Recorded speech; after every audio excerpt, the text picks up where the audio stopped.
దేవుని పరిశుద్ధ నామానికి స్తోత్రాలు. ఈ రోజున హబక్కూకు గ్రంథము 1వ అధ్యాయము. ఈ అధ్యాయంలో 17 వచనాలున్నాయి. మొదటి వచనం, ప్రవక్తయగు హబక్కూకు నొద్దకు దర్శన రీతిగా వచ్చిన దేవోక్తి. 2వ వచనం, యెహోవా, నేను మొర్రపెట్టినను నీవెన్నాళ్ళు ఆలకింపకుందువు?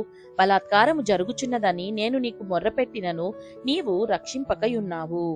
3వ వచనం, నన్నెందుకు దోషము చూడనిచ్చుచున్నావు? బాధ నీవేళ ఊరకయే చూచుచున్నావు.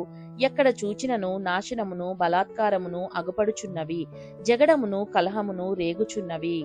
4వ వచనం, అందువలన ధర్మశాస్త్రము నిరర్ధకమాయెను, న్యాయము ఎన్నడునూ జరగకుండా మానిపోయెను. భక్తిహీనులు వచ్చి నీతిపరులను చుట్టుకొందురు, న్యాయము చెడిపోవుచున్నది. 5వ వచనం, అన్యజనులలో జరుగునది చూడుడి, ఆలోచించుడి, కేవలము విస్మయము నొందుడి. మీ దినములలో నేనొక కార్యము జరిగింతును, అలాగు జరుగునని ఒకడు మీకు తెలిపినను మీరతని నమ్మకయుందురు. 6వ వచనం, ఆలకించుడి, తమవి కాని ఉనికి పట్టులను ఆక్రమింపవలెనని బూదిగంతముల వరకు సంచరించు ఉద్రేకము గల క్రూరులగు కల్దీయులను నేను రేపుచున్నాను. 7వ వచనం, వారు ఘోరమైన భీకర జనముగా ఉన్నారు. వారు ప్రభుత్వమును విధులను తమ ఇచ్చ వచ్చినట్లు ఏర్పరచుకొందురు. 8వ వచనం, వారి గుర్రములు చిరుత పులుల కంటే వేగముగా పరుగులెత్తును. రాత్రియందు తిరుగులాడు తోడేళ్ల కంటెను అవి చురుకైనవి. వారి రౌతులు దూరం నుండి వచ్చి తటాలున జొరబడుదురు. ఎరను పట్టుకొనుటకై పక్షిరాజు వడిగా వచ్చునట్లు వారు పరుగులెత్తి వత్తురు. 9వ వచనం, వెనుక చూడకుండా బలాత్కారము చేయుటకై వారు వత్తురు. ఇసుక రేణువులంత విస్తారముగా వారు జనులను చెరపట్టుకొందురు. 10వ వచనం, రాజులను అపహాస్యము చేతురు, అధిపతులను హేళన చేతురు, ప్రాకారము గల దుర్గములన్నిటినీ తృణీకరింతురు, మంటి దిబ్బ వేసి వాటిని పట్టుకొందురు. 11వ వచనం, తమ బలమునే తమకు దేవతగా భావింతురు, గాలి కొట్టుకొని పోవునట్లు వారు కొట్టుకొని పోవుచు అపరాధులగుదురు.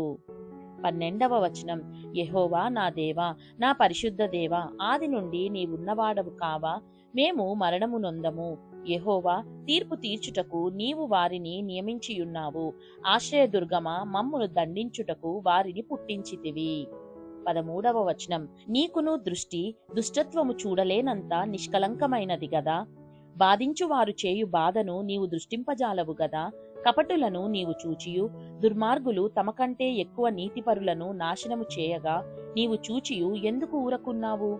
14వ వచనం, ఏలికలేని చేపలతోనూ ప్రాకు పురుగులతోనూ నీవు నరులను సమానులనుగా చేసితివి. 15వ వచనం, వాడు గాలము వేసి మానవులనందరినీ గుచ్చి లాగియున్నాడు, ఉరులు ఒగ్గి చిక్కించుకొనుచున్నాడు. వాడు తన వలతో వారిని కూర్చుకొని సంతోషపడి గంతులు వేయుచున్నాడు.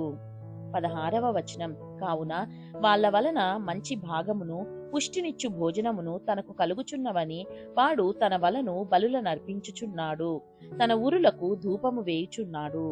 17వ వచనం, వాడు ఎల్లప్పుడునూ తన వలలో నుండి దిమ్మరించుచుండవలెనా?